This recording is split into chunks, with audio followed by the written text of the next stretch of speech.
हिस्ट्रोलैप्रोस्कोपी, जिसको कि दूरबीन की जांच भी कहा जाता है, फर्टिलिटी वर्कअप में यूज होने वाली एक बहुत ही कॉमन डायग्नोस्टिक और ट्रीटमेंट मोडालिटी है। तो जब हम डायग्नोस्टिक हिस्ट्रोलैप्रोस्कोपी की बात करते हैं, ये एक माइनर प्रोसीजर होता है, लेकिन ये जनरल एनेस्थीसिया में होता है, तो इसलिए इसके लिए एक दिन करीब भर्ती रहना होता है। इस प्रोसीजर में एक हिस्ट्रोस्कोप और एक लैप्रोस्कोप, ये दो किस्म के दूरबीन हम यूज करते हैं। तो जो हिस्ट्रोस्कोप होता है, हिस्ट्रो का मतलब होता है यूट्रस और स्कोप मतलब वो दूरबीन। तो हिस्ट्रोस्कोप को हम यूट्रस के अंदर डालते हैं वेजाइना के थ्रू। तो ये ट्रैक्ट ऑलरेडी क्योंकि बना हुआ है बर्थ कैनाल, तो इसलिए हमें इसके लिए अलग से कोई इंसिजन देने की जरूरत नहीं होती है। तो इस दूरबीन से हमें यूट्रस के अंदर का नजर आता है, जिसमें कि हमें यूट्रस की कैविटी नॉर्मल शेप की है या नहीं, ऑस्टिया हमें नजर आ रहे हैं कि नहीं, फिर एंडोमेट्रियम कैसी है, कहीं ये जो परत है एंडोमेट्रियम, इसमें कोई इन्फेक्शन तो नहीं है, कोई पॉलिप तो नहीं है, या और कोई एबनॉर्मेलिटी तो नहीं है, वो हम देखते हैं। फिर इस दूरबीन से गाइडेड हम एक बायोप्सी भी ले सकते हैं। जो लैप्रोस्कोप होता है, लैप्रोस्कोप को यूजुअली नाभि के थ्रू डाला जाता है। नाभि के थ्रू जब हम इसको डालते हैं तो इसके लिए एक 5 mm का इंसिजन हमें लगता है, जो कि एक बहुत ही माइनर सा इंसिजन होता है, छोटा सा, और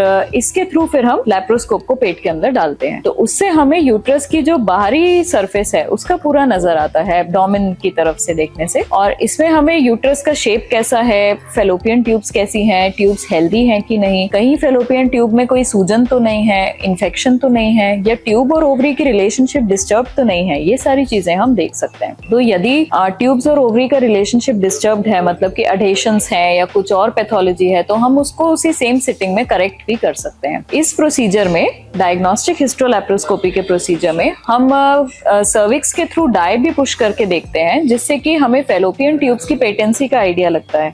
मतलब कि जब नीचे से हम मेथिलीन ब्लू नाम की ब्लू कलर की डाई पुश करते हैं, वो दोनों फेलोपियन ट्यूब्स में से निकल के बाहर आती हुई हमें नजर आनी चाहिए लैप्रोस्कोप के थ्रू। तो तब हमें समझ में आता है कि दोनों फेलोपियन ट्यूब पेटेंट है, मतलब खुली हुई है। यदि ये डाई एक्यूमुलेट हो रही हो या बाहर नहीं आ रही हो ठीक से, इसका मतलब है कि ट्यूब में ब्लॉकेज हो सकता है। बेसिकली डायग्नोस्टिक हिस्ट्रोलैप्रोस्कोपी में सिर्फ 2 ही चीरे आते हैं, 5 mm साइज के, यानी कि बहुत ही छोटे छोटे से चीरे, एक नाभि के पास और एक साइड में। तो ये चीरे जो हैं खुद ही हील हो जाते हैं, इसमें कोई हमें टाके लगाने की जरूरत नहीं होती है। 3-4 दिन सिर्फ बैंडेड्स लगाने से काम चल जाता है, और इस प्रोसीजर के बाद पेशेंट उसी दिन शाम को या फिर अगले दिन सुबह डिस्चार्ज होके घर जा सकते हैं। और इसके बाद कोई बेड रेस्ट की भी जरूरत नहीं होती है, केवल उसी दिन का रेस्ट करना होता है। नेक्स्ट डे से अपनी नॉर्मल एक्टिविटीज सब रिज्यूम कर सकते हैं। अब हम बात करें ऑपरेटिव लैप्रोस्कोपी और हिस्ट्रोस्कोपी की। तो ऑपरेटिव हिस्ट्रोस्कोपी जो होती है, उसमें बहुत सारे टेक्निक्स आती हैं, जैसे कि हिस्ट्रोस्कोपिक पॉलीपेक्टमी, हिस्ट्रोस्कोपिक मायोमेक्टमी, हिस्ट्रोस्कोपिक एडिसियोलिसिस और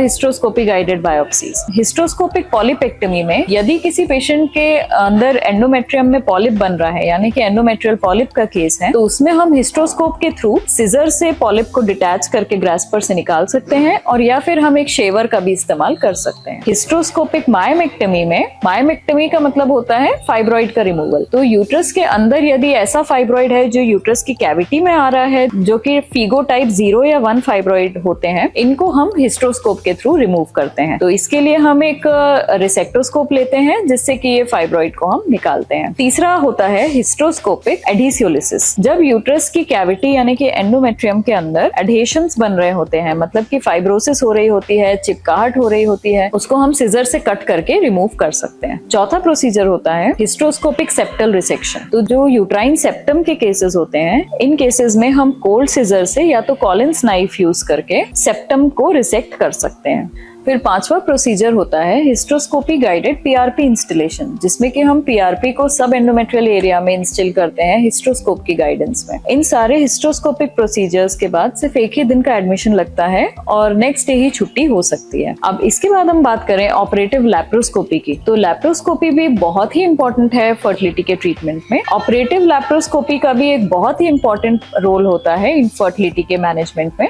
लैप्रोस्कोपी के थ्रू हम कई सारे प्रोसीजर्स कर सकते हैं, जैसे कि लैप्रोस्कोपिक मायोमेक्टमी, मतलब कि फाइब्रॉइड का रिमूवल, जैसे कि लैप्रोस्कोपिक एडिसियोलिसिस, मतलब कि जब अंदर पेल्विस में एडहेशंस बन रहे होते हैं, ट्यूबो ओवेरियन रिलेशनशिप डिस्टर्ब हो रही होती है, तो वो सारे एडिसियोलिसिस करने में हेल्प करता है लैप्रोस्कोपी। जब एंडोमेट्रियोसिस के जो केसेस होते हैं, उनमें एंडोमेट्रियोसिस का एक्सीजन सर्जरी कहलाता है, जिसमें ओवरी में बनने वाले एंडोमेट्रियोमा या फिर डीप इन्फिल्ट्रेटिंग एंडोमेट्रियोसिस के जो लीजन्स होते हैं, उनको हम लैप्रोस्कोपी की हेल्प से एक्साइज करते हैं, यानी कि रिमूव करते हैं। एक और हिस्ट्रोस्कोपिक सर्जरी होती है हिस्ट्रोस्कोपिक कैन्युलेशन। ये उन केसेस में किया जाता है जिनमें कि फेलोपियन ट्यूब में प्रॉक्सिमली ब्लॉक हमें मिलता है। तो उन केसेस में हम एक कैन्युलेशन सेट के थ्रू फेलोपियन ट्यूब्स को खोलने की कोशिश करते हैं, जिसमें 60% केसेस में सक्सेसफुली ट्यूब्स खुल जाती हैं। ऑपरेटिव लैप्रोस्कोपी में एक और कॉमनली यूज होने वाला प्रोसीजर होता है सिस्टेक्टमी, जिसमें कि जिन पेशेंट्स की ओवरी में मान लीजिए डर्मोइड सिस्ट है या और किसी किस्म की सिस्ट है, तो वो सिस्ट को इन्यूक्लिएट करने के लिए, मतलब निकालने के लिए लैप्रोस्कोपी यूजफुल होती है।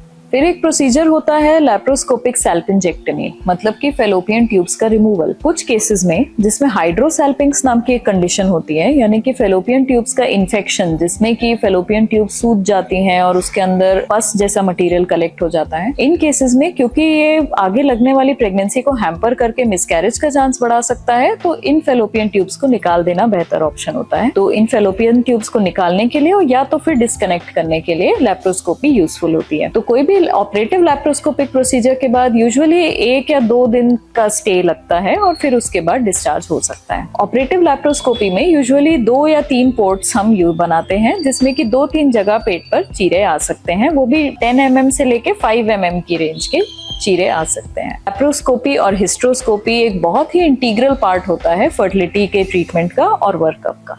हिस्ट्रोलैप्रोस्कोपी से रिलेटेड आपके कुछ भी क्वेरीज हो, कुछ भी क्वेश्चंस हो, तो कमेंट्स में जरूर लिखें।